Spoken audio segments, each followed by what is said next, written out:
Karibu na asante kwa kujumuika nasi katika kipindi hiki, muda ambao unakuwa nami katika kufahamu na kusikia mambo mbalimbali yanayohusiana na michezo. Naitwa Patrick Nyembera, na leo hii nakuja nikiwa na tabasamu kubwa, kwani ninaye mgeni ambaye ni wa muhimu, hasa kutokana na kile ambacho kimerejea kwa Vitasa kurudi katika eneo lake. Na baada ya kimya kirefu basi narudi na full swing, lakini huwezi ukarudi bila kuwa na baraka pia kutoka kwa wahusika au ile sport board ambayo inahusiana na mchezo huu. Na hapa nipo na makamu mwenyekiti wa TPBRC Bwana Alex Galinoma.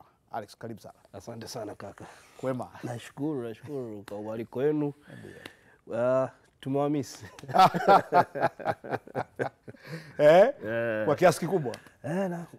Ni kama nilivyokuambia, muda mrefu sana sijaingia huko. Kwa hiyo nashukuru sana kwa mwaliko wako, na kama ulivyosema in brief kwa kurejea kwenu, nashukuru. Safi.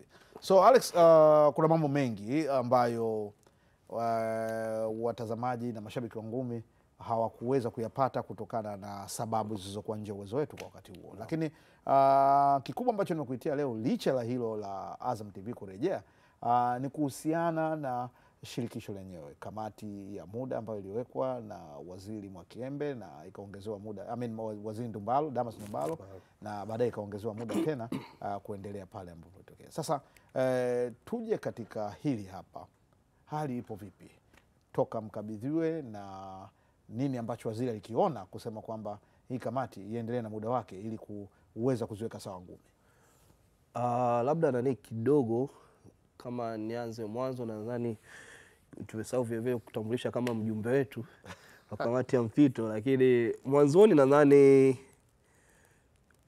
waziri alivyokuja alikuwa nadhani alitengeneza kamati mbili. Kulikuwa kuna kamati ya kwetu ambayo ilikuwa kuna kuendeleza mchezo uendelee, lakini kulikuwa kuna kamati ya uchunguzi ambayo ilikuwa inafanya nayo kazi yake at the same time.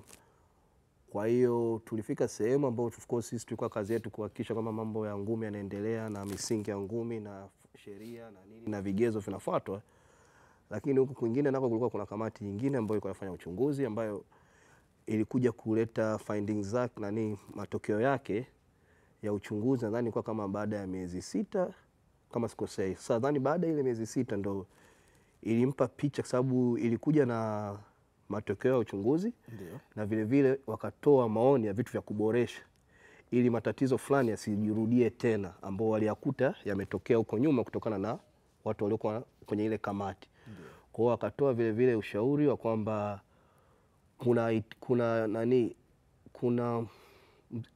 umuhimu wa kurekebisha katiba yetu na kanuni. Kwa unakuta mwanzoni tulikuwa tuko katika kuendesha shughuli, lakini sasa baadaye nadhani ilivyokuja na hii kamati ya uchunguzi na maoni yake hayo mengine, ndio pale tukabidi tuongezewe muda, kwa sababu ikaongezeka kazi nyingine ya kutengeneza katiba na hizi kanuni zetu. Kwa hiyo ndio hivyo ambavyo vimekuwa vikiendelea sasa hivi. Na kwenye upande wetu wa ngumi, na ningependa kusema kwa kweli tunaona kwamba tunazidi kuimarika siku zinavyozidi kwenda. Nikiangalia idadi ya wanachama wetu ambao ni wadau ambao wamejiandikisha na wenye leseni hai, nikiangalia tulipotoka tulikuwa tuna wachache, sidhani kama zilikuwa zinafika figa 2. Unaweza kukuta wanachama wenye leseni walikuwa labda 8, 6.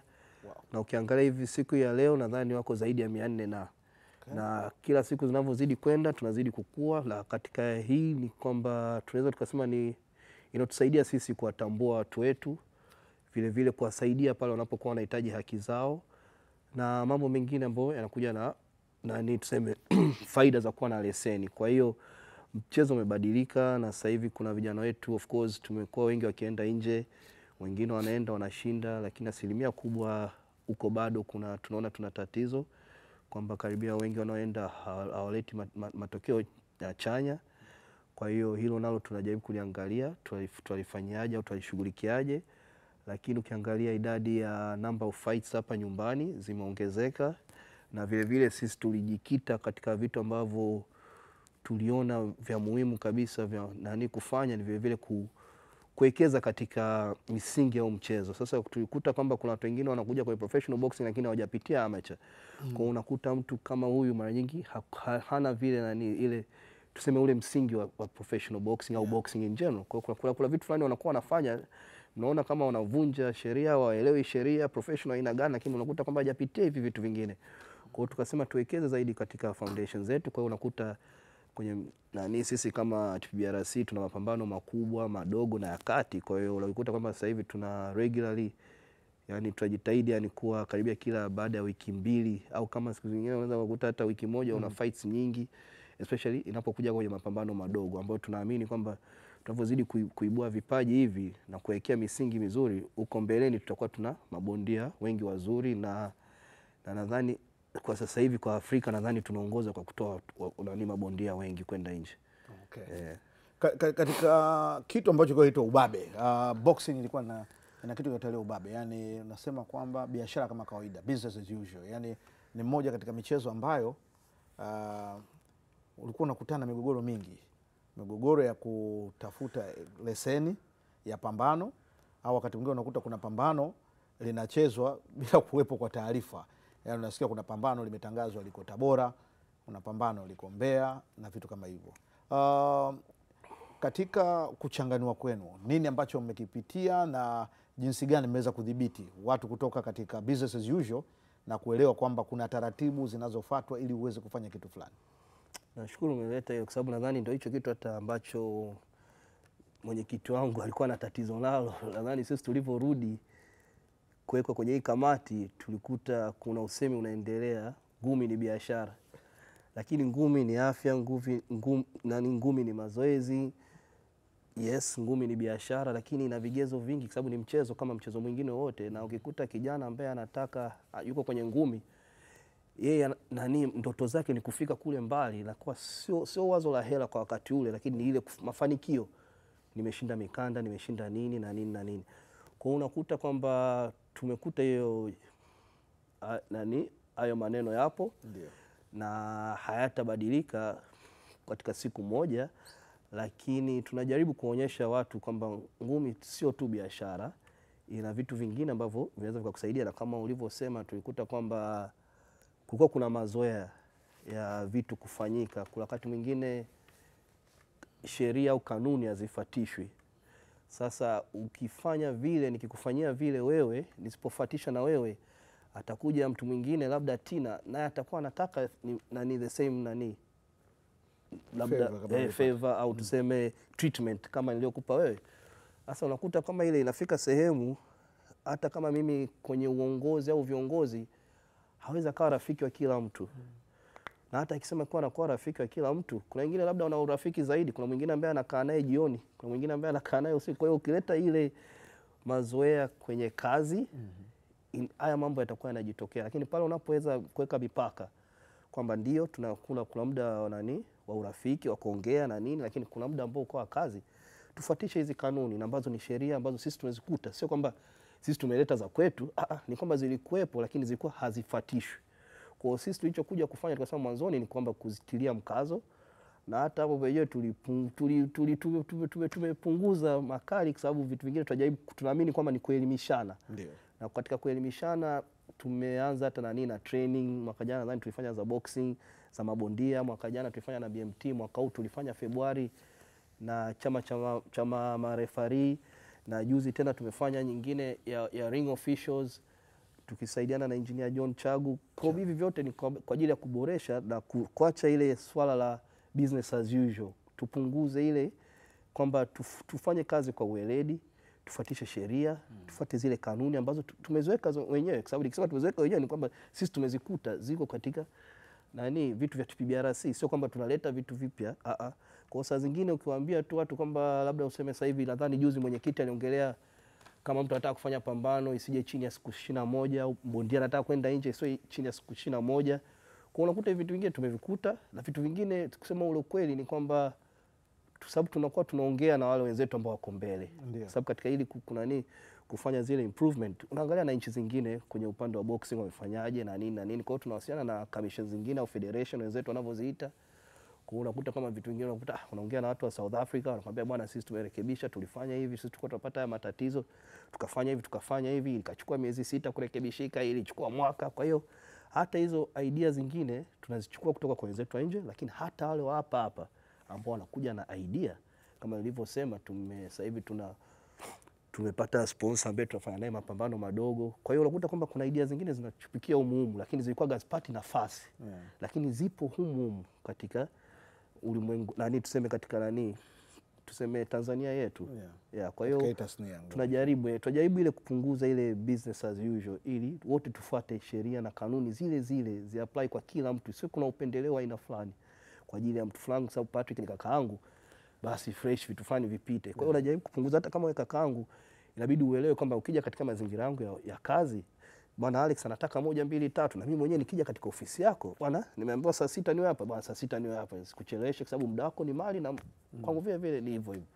Kwa so Alex, umegusia jambo ambalo pia lina mwendelezo wake, kwa maana ya kwamba tumetoka katika hiyo business as usual, lakini na taratibu ambazo zimewekwa. Katika moja ya malalamiko ya wenyewe hasa waliokuwa mabondia wakati huo, ilikuwa ni hizo safari za kwenda nje.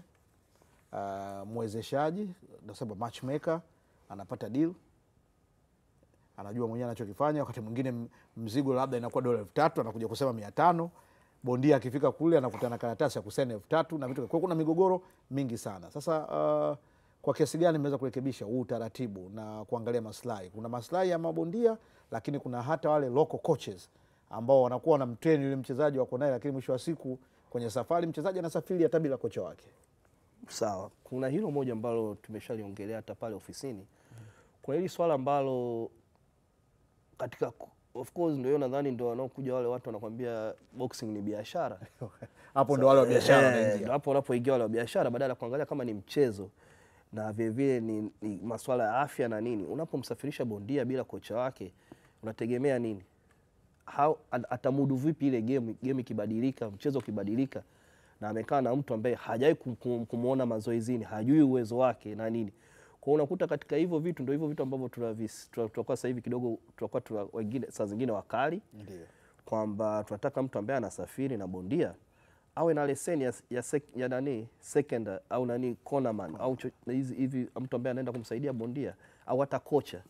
Unaona, lakini tumekuwa tukikutana navyo hivyo kwamba wanasema ni kubana matumizi, sijui anasafiri na matchmaker na nini.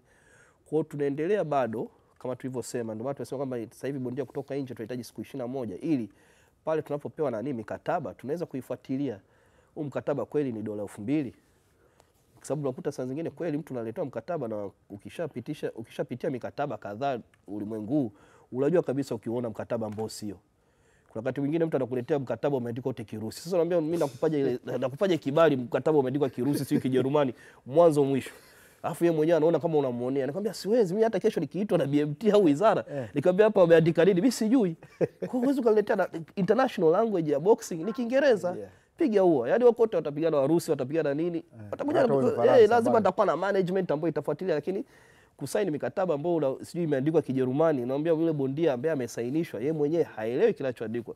Kwanza sio kwa nani, kuna bahati mbaya of course unakuta vijana wetu wengi wenye vipaji unakuta saa zingine uelewa wa kusoma hizi mikataba hawana. Kwa hiyo ndio maana tunataka kuwasaidia kwa kuwapa hiyo nani huduma. Kama mtu ana mkataba aje au tunaweza tukamsaidia pale kupitia. Tunaona sasa hivi tumeanza kufanya kazi na wanasheria. Kwa saa zingine tunawapa watusaidie na hivi vitu vingine kwenye legal terms na nini kutusaidia, lakini ndio maana tunataka hizo siku 21 ili kuweza kusaidia kuhakiki vile vitu vilivyomo, je ni sawa?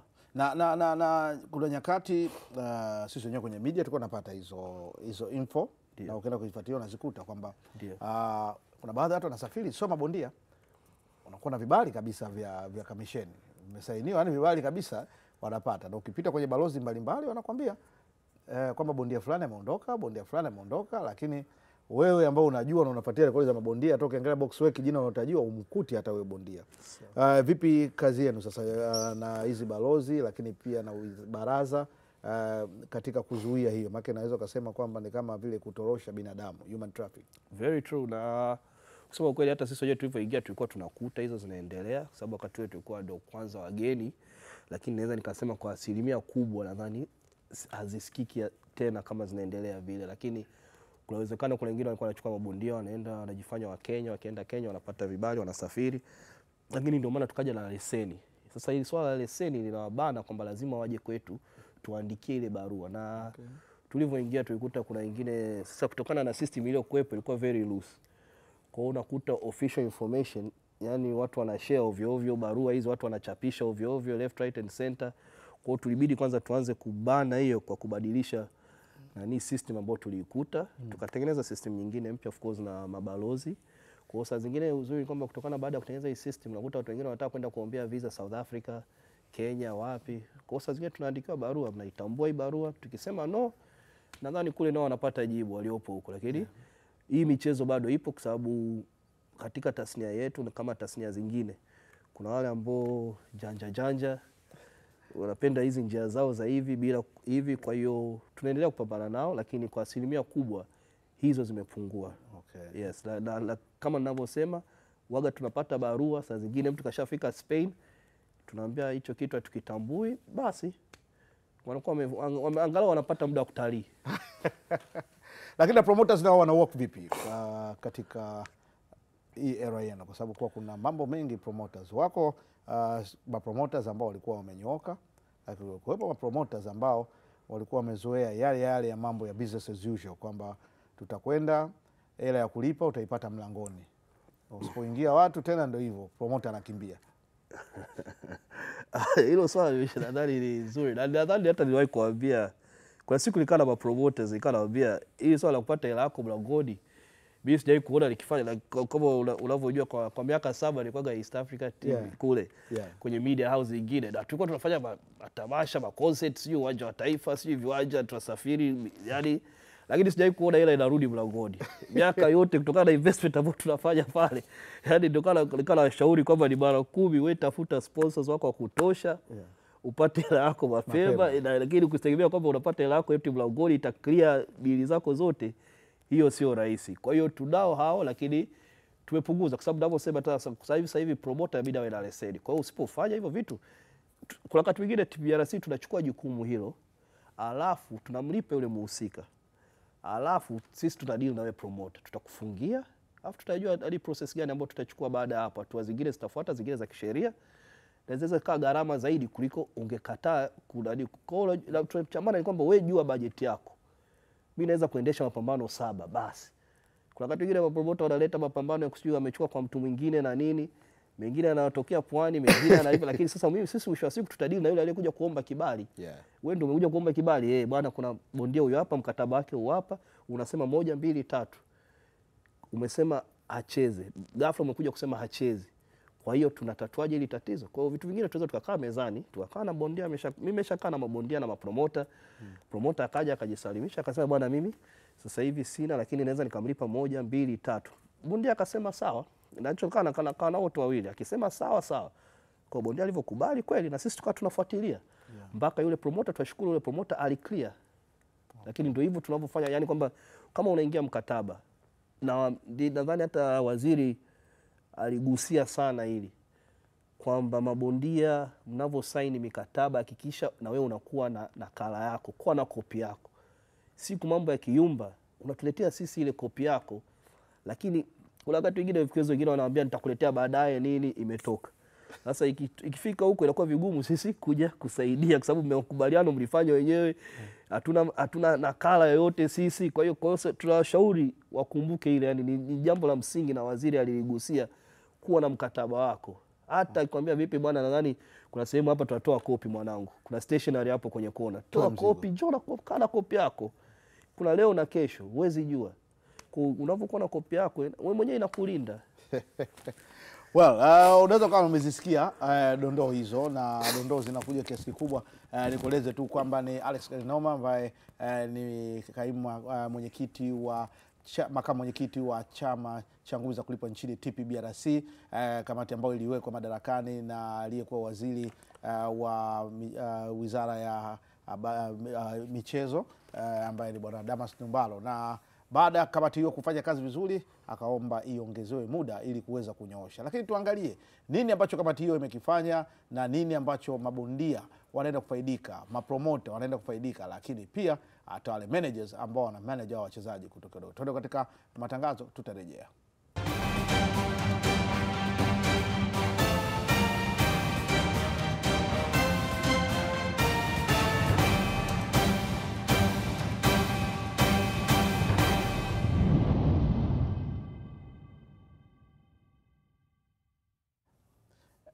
Ni muda wa kurejea Duch anazungumzaga hizo Aidan Muhimila ambaye yeye sasa hivi ni mzima baada ya vitasa kurudi katika eneo lake. Utaanza kumuona mpya hivi karibuni, na kama unafuatilia matangazo yetu basi utajua kinachofuata nini. Niko na kaimu makamu mwenyekiti wa TPBRC bwana Alex Galinoma, tukiwa tunazungumza masuala kadhaa ya mchezo wa ngumi.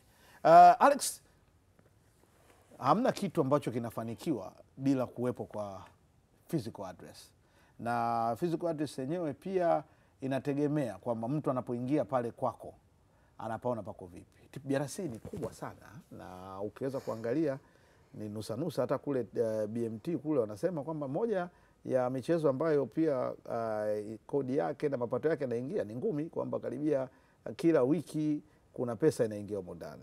Sasa nyinyi mmejibrand vipi Alex baada ya kuingia? Mlikuwa na ofisi pale Magomeni pale. Ilikuwa kama kituo hichi. Unakuta kila unakuta mtu kaja kifua wazi, mwingine ana vesti na nini. Mmechange vipi mindset katika masuala haya ya maeneo husika?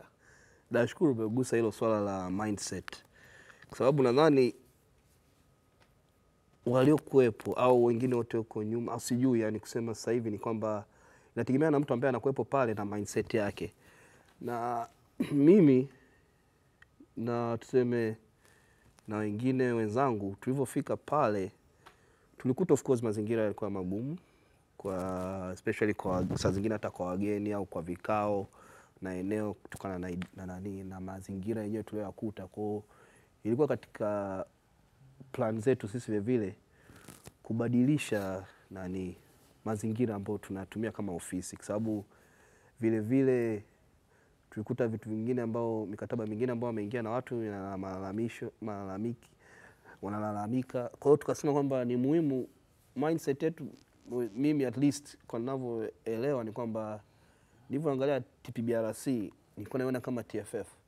Na nikiona TFF hatua ambazo wamepiga nikasema ni muhimu na sisi hizo hatua tuzipige. Kwa hiyo ukakuta tukasema kwamba katika vitu ambavyo tulisema mkataba ukiisha, sababu tulikuta mikataba, kwa hiyo kuna vitu ambavyo tulivikuta ambavyo kamati iliyopita ilikuwa ina mikataba ambayo tukaiheshimu ile mikataba ambayo walikuwa wamesha sign, tukamaliza mikataba na wale wahusika wote. Walivyomaliza la pango, ndio pale tukasema sasa tutafute kwetu, na tukatafuta kuna nini na nini, tukakatoa kwa nini nahangaika na nini na katibu wangu tunapitia sehemu na nini.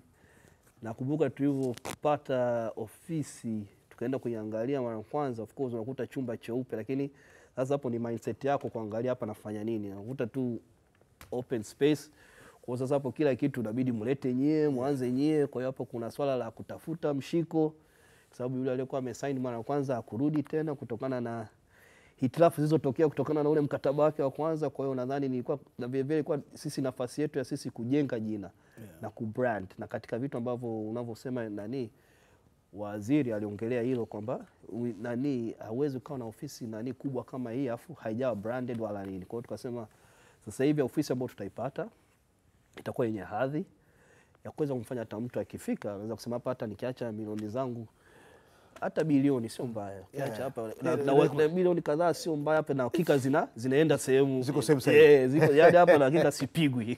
Kwa hiyo tukahangaika, na tunashukuru Mungu tulifanikiwa towards mwishoni wa mwaka jana tukapata ofisi. Of course mwanzoni tulivyopata tulikuwa tuna funds za kutosha, lakini kidogo tumeweza, na sasa hivi tunaamini kwamba kama ofisi imebakia labda tuseme 10%, lakini 90% tumeshamaliza, na inshallah tutakapomaliza ile 100% tutafanya list kitu kama cha kuwakaribisha na kufungua ofisi rasmi.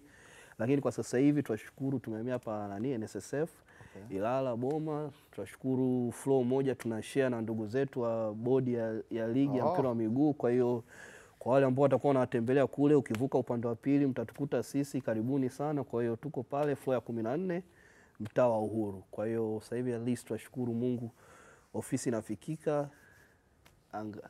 Safi. Changamoto tofauti ambazo zilikuwepo, na hii itawasaidia mabondia ambao najua wako nje ya mkoa, nipo kwa ajili yao kuwazungumzia leo. Rekodi kuwekwa katika eneo husika, kwa maana ya kwamba box work ilikuwa tatizo kubwa sana, either zilikuwa ziko control na watu wawili au watu watatu. TPBRC mnazicontrol vipi na kuhakikisha kwamba promoters wanafanya malipo na kila kitu, kuhakikisha kwamba bondia akimaliza ngumi sio tena kukaa miezi miwili au wakati mwingine mpaka mwaka ili aone pambano lake tayari limepanda katika box wake, ambao wengi wanatumia kama ndio chanzo cha kuweza kupata mapambano? Ningependa kusema kwamba sasa hivi tulivyoingia tulikuta hilo tatizo kubwa.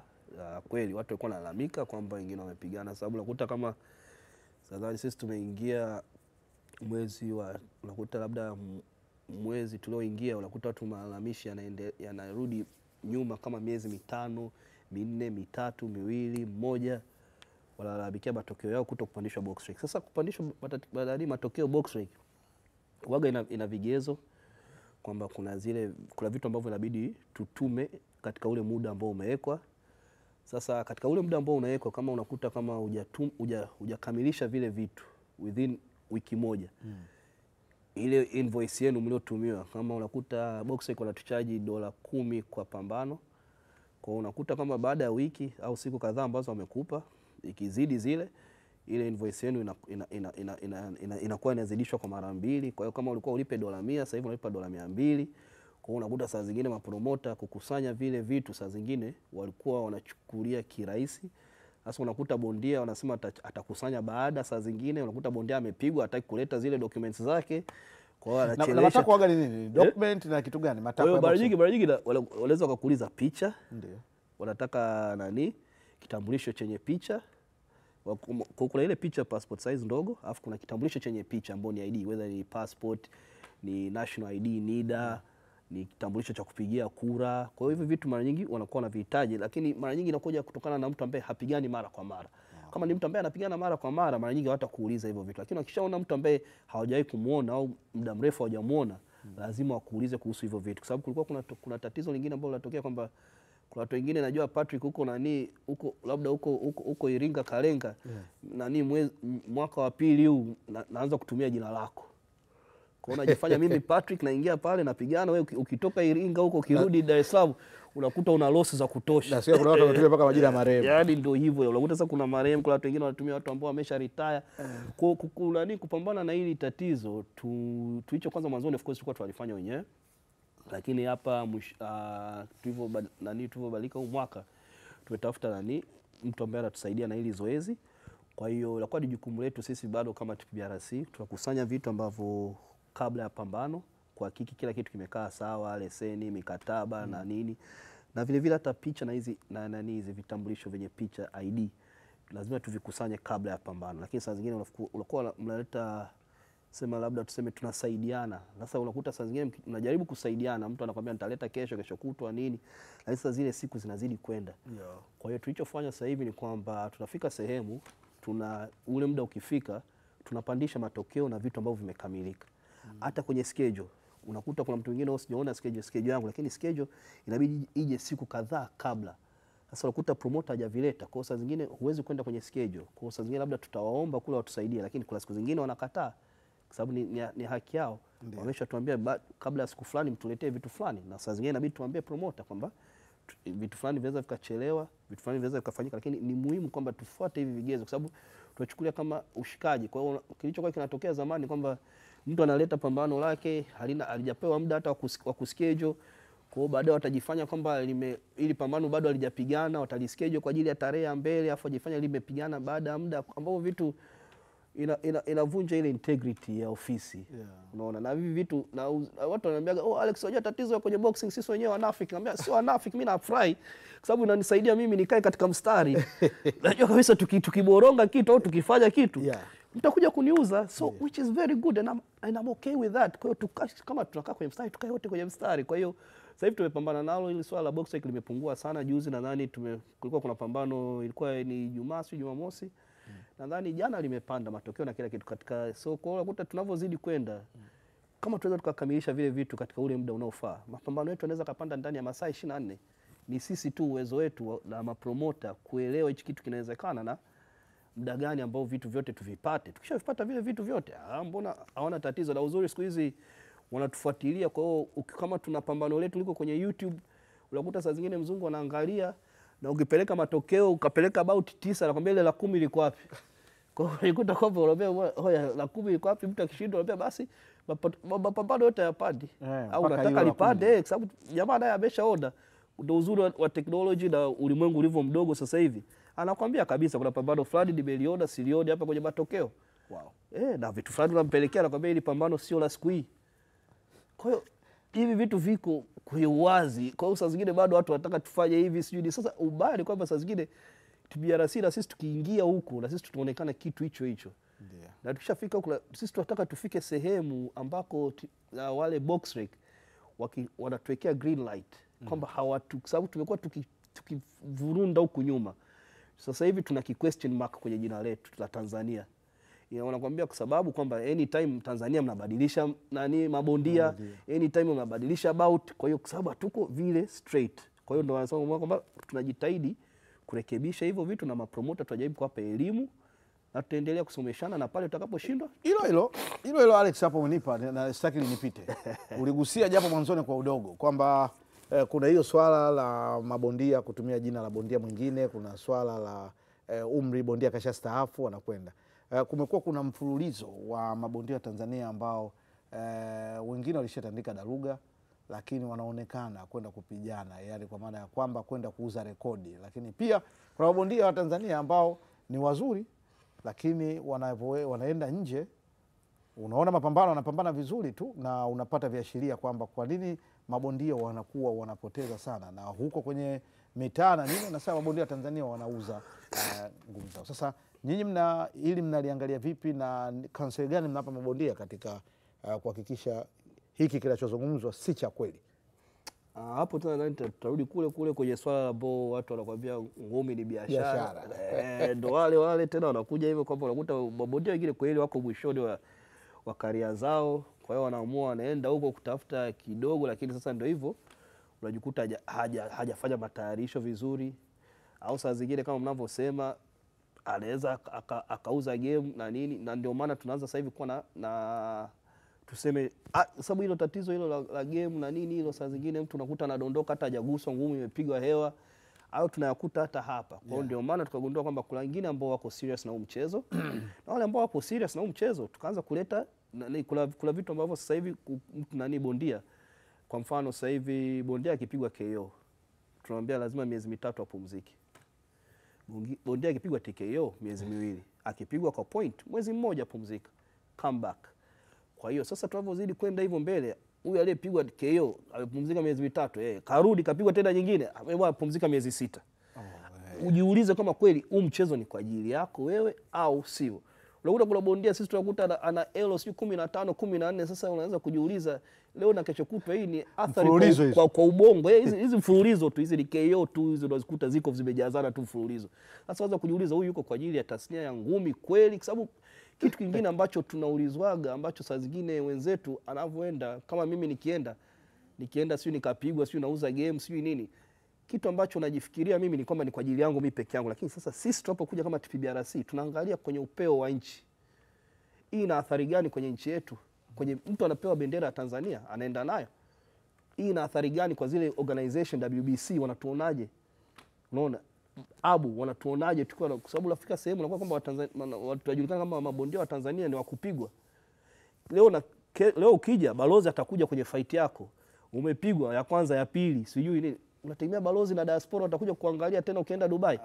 Ndio inavyokuwa. Kwa hiyo unavyofanya unatudhalilisha kama taifa na vingie unavunja moyo hata wana diaspora au mashabiki tuseme wa mchezo.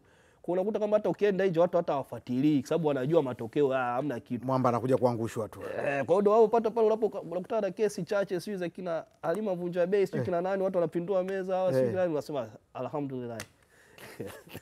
Well, kama tujemaliza hii ngwe Alex, umegusia leo hilo. Vipi ushirikiano wenu na mashirikisho ya ngumi ya dunia? Sisi ushirikiano wetu unaendelea vizuri kusema ule ukweli, kwa sababu ukiangalia nadhani katika wengi wanakuja hapa so far, wengi wanakuja hapa wanachezesha mikanda yao na tujai kupata matatizo ya kuvunja mahusiano. Matatizo yanaweza katokea saa zingine labda promoter tuchanganyishe maneno lakini baada ya pale tukikaaga wenyewe huaga mambo yananyoka. Kwa sababu unakuta kuna watu ambao tasnia yetu kama unavyojua watu wanapenda kuona uharibifu au fujo, na kuna katika zile fujo kuna watu ambao ndio wanaenjoy kulive katika hiyo maisha. Kwa hiyo sisi of course tuko pale katika kuungana kama tasnia ya ngumi, na tunavyozidi kuungana, nilikuwa naambia hata juzi, tunakuwa tunaweza kudemand kwa vitu, whether ni tukapewa package yetu ya health insurance sijui nini. Kwa hiyo hivyo vitu vinakuwepo, lakini naomba kusema ukweli ni kwamba asilimia kubwa ya wote ambao wamekuja hapa tumeshirikiana nao vizuri, na kuna wengine ambao tumewafuata kwenye semina nao. Mwaka jana zilikuwepo Uganda, tulihudhuria kama watu 5 kutoka Tanzania, tulimaliza salama, tukapata vyeti vyetu vya kufaulu na nini, na toka hapo hatujai kuwa na mahusiano, na hata wengine wanakuwa wananiambia kwamba kuna bondia fulani tumemwona wa Kitanzania kapigana Ghana, sio kuna bondia fulani tumemwona wa Kitanzania kapigana wapi, tunaamini anaweza kagombea title ya WBC Intercontinental. Kwa hiyo kama una promoter na dola 40 za US dollars zinaweza zikalipa haya makato yetu sisi na kumlipa yule bondia, kwa nini usifanye pambano huko? Kwa hiyo kuna hivi vitu ambavyo unaanza sasa kuona kumbe wameanza tathmini. Nadhani sasa hivi kuna kijana wetu naye sasa hivi yuko kwenye ya WBC Saudi. Saudi. Kwa hiyo unaanza kuona kuna hivi vitu ambavyo kuna watu wanaanza kuonekana, lakini kwa wakati ilikuwa tunajazana wengi kiasi kwamba hata ile cream haionekani, lakini sasa sisi katika jukumu ambalo tulipewa vile vile na waziri ni kutafuta ile cream ya kwenye mapromota, cream ya kwenye mabondia, cream ya kwenye makocha. Kwa hiyo hizi zote tunatafuta ile cream ambayo tunaweza tukafanya nayo kazi na kwa muda mrefu na uweledi. Okay. Well, ni Alex Kainoma akizidi kutupa nondo za yale ambayo yanaendelea katika mchezo wa ngumi za kulipwa na kile ambacho kimefikiwa mpaka hivi sasa katika yale ambayo waziri au wizara husika ya michezo ilitaka ifanyike ili kurudisha hadhi ya mchezo wa ngumi. Lakini je, hii brush imepita sehemu gani? Matokeo yanaenda haki bin haki katika ulingo, au wapo marefali, wapo waamuzi ambao nao wanakuja na matokeo yao? Tuende katika mapumziko, tutarejea.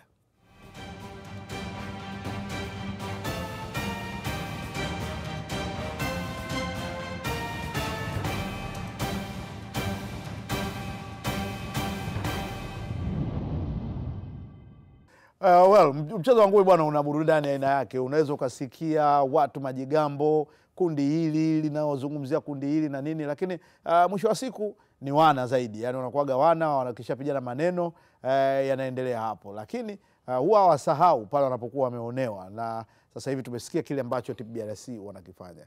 Alex, moja ya matatizo ambayo tulikuwa tunaona kwenye ngumi kabla ya hiyo sintofahamu ambayo ilitokea kwa sisi kama Azam Media kutokuwepo katika ngumi, kulikuwa kuna sintofahamu pia katika maamuzi na malalamiko yalikuwepo kwa nyakati tofauti. Na mlisema kwamba mmelichukulia mkazo hili jambo kuweza kulifanyia kazi. Vipi, nini ambacho mmekifanya sasa hivi? Mmetengeneza vijana wapya au mmenoa wale ambao walikuwa wamekaa kwa muda mrefu bila kunolewa? Nashukuru umeuliza hilo swali, na hicho kitu ambacho promoter au mara nyingi manager au bondia akipigwa mara nyingi ni vigumu kukubali matokeo, especially kwenye mechi ambayo inakuwa iko very tight. Kwa hivyo ni vitu vya kawaida watu kutokuridhika na matokeo, tunayaona hapa, tunaona hata nchi za wenzetu.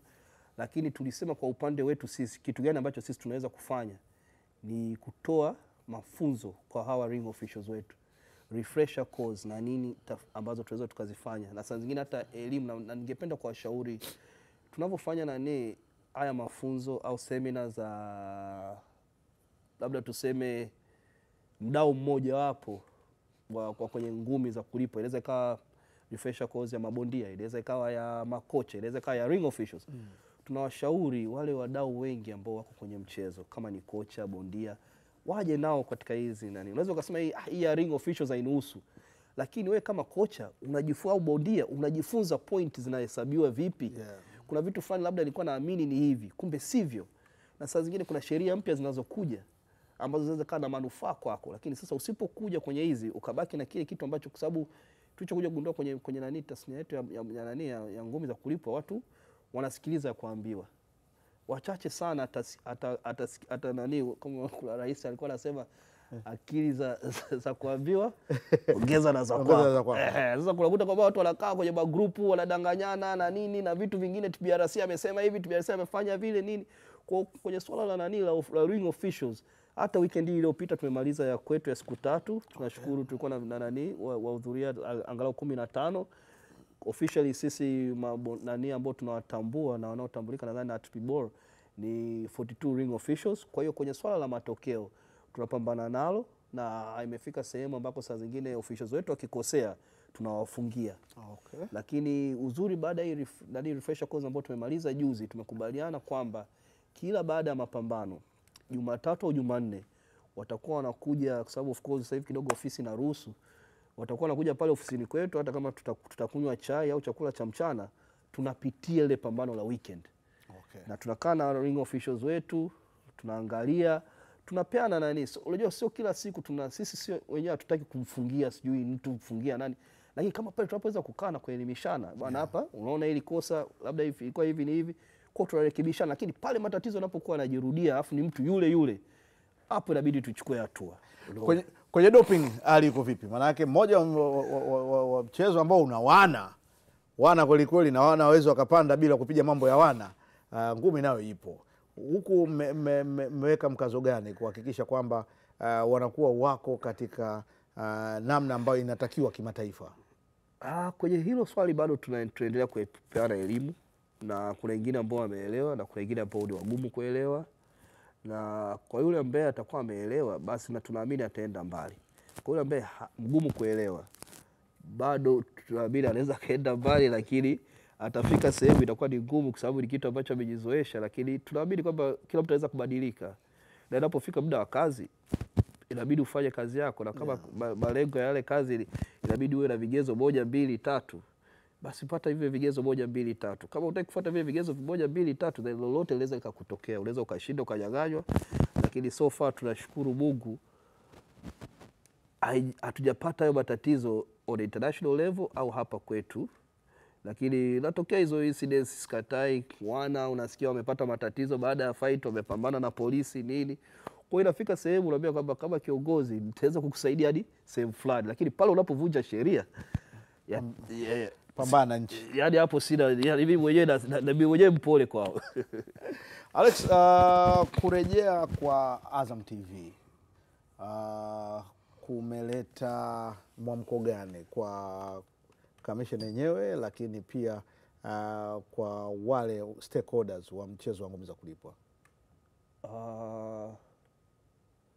Yaani naweza nikasema kwamba kuna mwamko ambao of course kwetu sisi ni tulikuwa tujawahi ku-experience.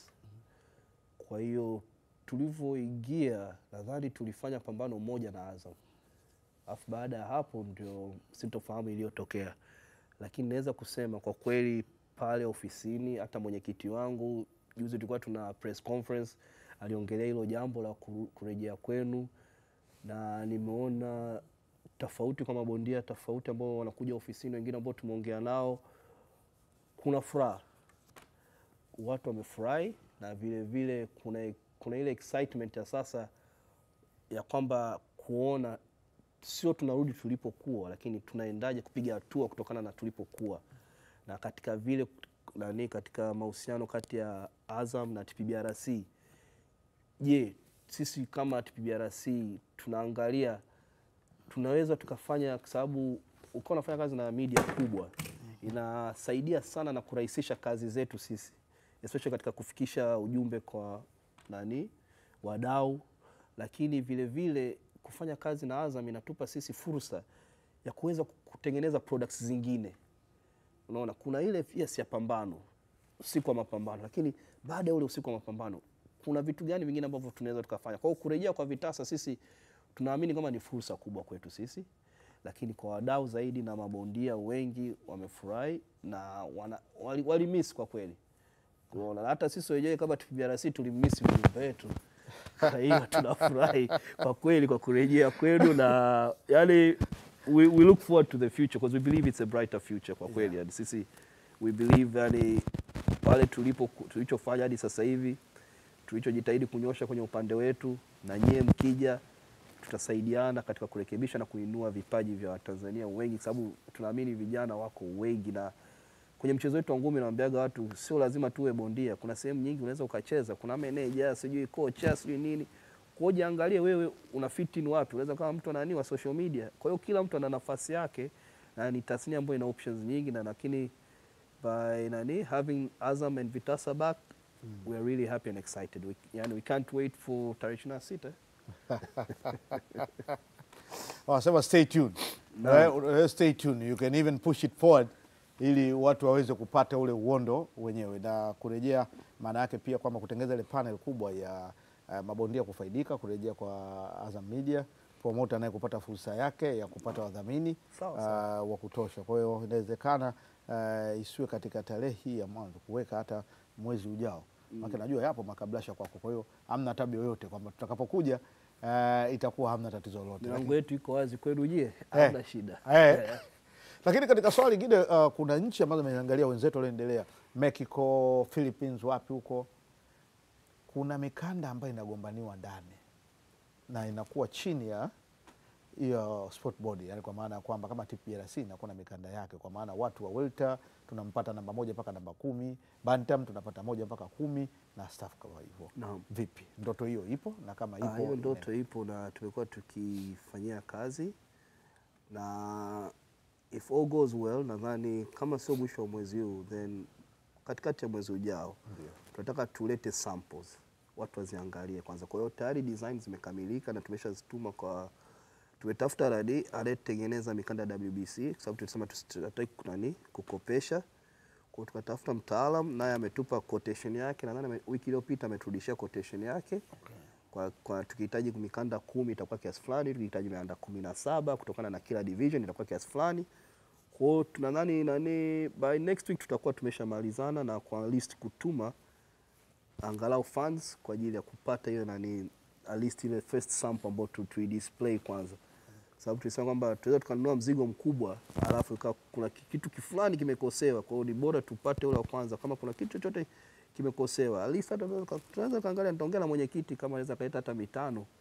Lakini hilo jambo liko mezani na karibuni mtasikia matokeo. Lakini yani na sababu tulivu katika nilivyosema kwamba kulikuwa kuna kamati ya uchunguzi ambayo ilileta maoni, na katika maoni yake vile vile ilisema TPBRC ilikuwa inaonekana iko Dar es Salaam, sio ya kitaifa. Kwa hiyo ili kuwa ya kitaifa tunahitaji kutengeneza zone zetu. Sasa hizo zone hizo ni kitu ambacho sisi wenyewe bado inabidi kwenda kufanya, na hicho nacho ni coming soon. Sasa katika kutengeneza hizi zone tukasema vile vile itakuwa ni wazo zuri kwa tuna mabingwa wa zone. Kwa hiyo tunatarajia kuwa na mikanda kama sio 2 basi 3.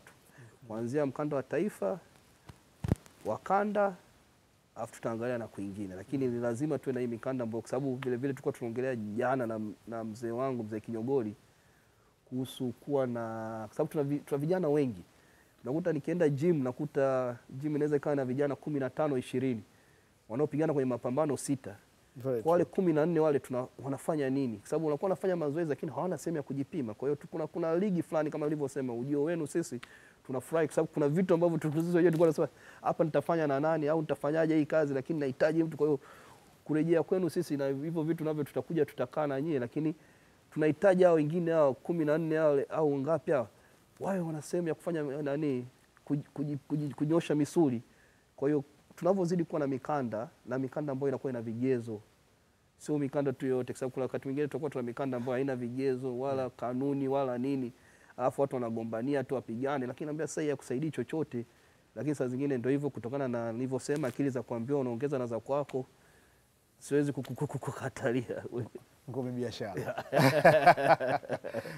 Alex, nikushukuru sana kwa muda wako. We have a very good 1 hour, lakini nadhani bado tuna mengi na kwenda katika mitaa kabisa, kwa kuwa ngumi imerudi, watu waweze kuelewa na kile ambacho TPBRC mnakifanya, faida ambazo wanatakiwa kuzipata TPBRC. Lakini kwa kukumbushia tu kwamba amegusia hapa Galinoma, ofisi sasa ziko jengo la NSSF pale Ilala, mkabala na bodi ya ligi Tanzania. Yani TPBRC wanataka kufukuzana na TFF, wanataka kuiga pale TFF walipo ili waweze kufikisha mabondia wengi huko. Basi ni hapa ndo tufikia tamati ya kipindi kwa siku ya leo. Tukutane tena muda na wakati kama huu wiki ijayo.